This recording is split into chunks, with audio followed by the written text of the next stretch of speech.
comment a évolué la température sur Terre. En faisant le bilan de la température sur Terre, on peut en tracer son évolution et on obtient une courbe. Vous le voyez en abscisse avec un A, dont la barre horizontale vous rappelle que les abscisses sont à l'horizontale, il y a les années. Cela veut dire qu'en allant de gauche à droite, j'avance dans les années.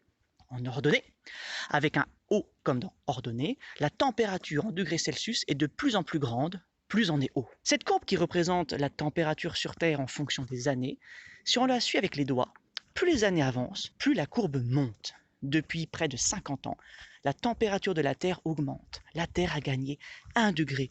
Et en fait, c'est beaucoup. Les conséquences de ce réchauffement climatique sont la fonte des glaciers, la hausse du niveau de la mer, des déplacements d'espèces animales et végétales, une augmentation des sécheresses et des inondations, et tout cela entraîne une grave perturbation de la manière dont nous vivons. Mais alors pourquoi le climat change? Car les humains changent leur environnement.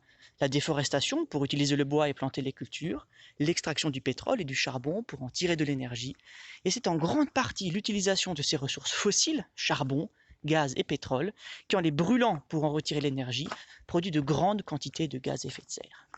En effet, si la température augmente depuis près de 50 ans, on se rend compte que la quantité de gaz à effet de serre aussi. Alors pourquoi brûler du charbon?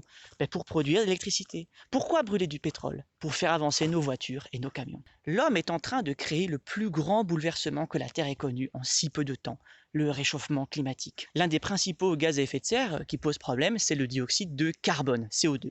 Bien que présent en de très faibles quantités, la Terre n'a plus la capacité de l'absorber suffisamment vite à la vitesse où nous le produisons. Mais même en de très petites quantités, le dioxyde de carbone en excès a la particularité de retenir une partie de la lumière du Soleil, la lumière invisible.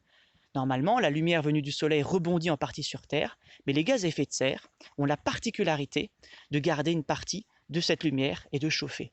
Attention, l'air est toujours un mélange homogène, majoritairement composé de diazote et de dioxygène. Le CO2 ne représente que 0,04% de l'atmosphère. Alors vous trouverez certainement plein de ressources niant ou minimisant l'impact de l'homme sur le climat. Alors cette incompréhension est certainement entretenue à cause d'une confusion que nous faisons toutes et tous. Tous les glaciers ne fondent pas là tout de suite. Il ne fait pas tous les jours plus chaud qu'hier. Ces changements sont visibles sur le long terme. Le climat, c'est comme les notes. Il faut faire une moyenne pour savoir où on en est. La moyenne générale peut augmenter même s'il y a des baisses dans quelques matières. Et on ne peut dire qu'on a augmenté sa moyenne générale qu'à la fin du trimestre. Les conséquences du réchauffement climatique sont nombreuses et très progressives, ce qui nous rend son appréhension difficile.